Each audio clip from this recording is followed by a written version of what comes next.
The fourth meeting of RBI's Monetary Policy Committee this year started Wednesday and concludes on Friday. The committee, which will announce its decision on October 8th, is expected to continue with the accommodative stance, reduce surplus liquidity and leave the repo rate unchanged at 4% to support recovery in the economy. There is also no change expected in the projections for GDP and inflation in the current fiscal. The RBI's projection for GDP growth stands at 9.5%. Consumer price index or retail inflation is forecast by the RBI to be around 5.7% in 21-22.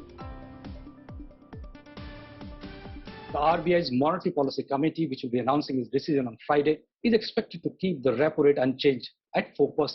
There is also no change expected on the GDP and the inflation front. The RBI has projected a GDP of 9.5% and inflation of 5.7% in the current fiscal. But the market is keenly awaiting the exit from the easy money market conditions. Globally, we have seen how the US Federal Reserve has given enough signal to slow down the asset purchases and also hike the interest rate in the near future. Similarly, countries like Brazil and Mexico have hiked the interest rate on the back of inflation fear. So the two big issues before the RBI's MPC is to narrow the repo and the reverse repo band and also lower the liquidity levels. The repo and the reverse repo band has increased from 25 basis point to 65 basis point post-pandemic, and this has to go down to level of 25 basis point. Similarly, the current liquidity levels in the system are of the order of 10 lakh crore at a time when there are inflation fear. Such high level of liquidity fuels inflation. In other corporate news today, Tata Power has stated it has enough supply and adequate backup to ensure enough supply of power in Mumbai. It stated it has diversified sources which will ensure adequate backup and generate adequate supply.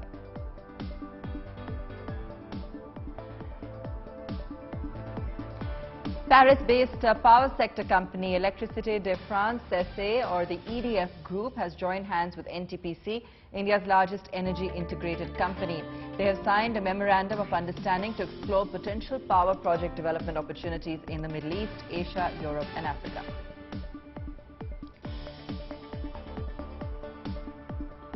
Twitter-owned MoPub is being acquired by global mobile marketing software company AppLovin. With this, AppLovin will now be well positioned to enable MoPub's network of customers to grow and evolve in the rapidly changing in-app industry.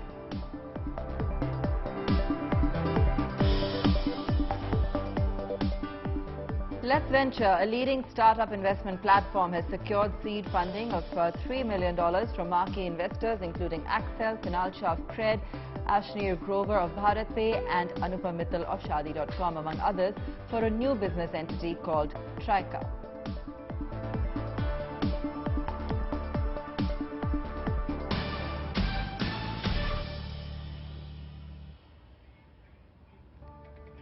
And before we go on a break, a look at the first made-in-India Mercedes S-Class. The company launched the first locally assembled S-Class today with a price cut of nearly 50 to 60 lakh rupees against the imported version. The models have been on sale in India since June, and now it's being imported in a completely knocked-down state and assembled here in India. This saves the buyer a large chunk in import duties.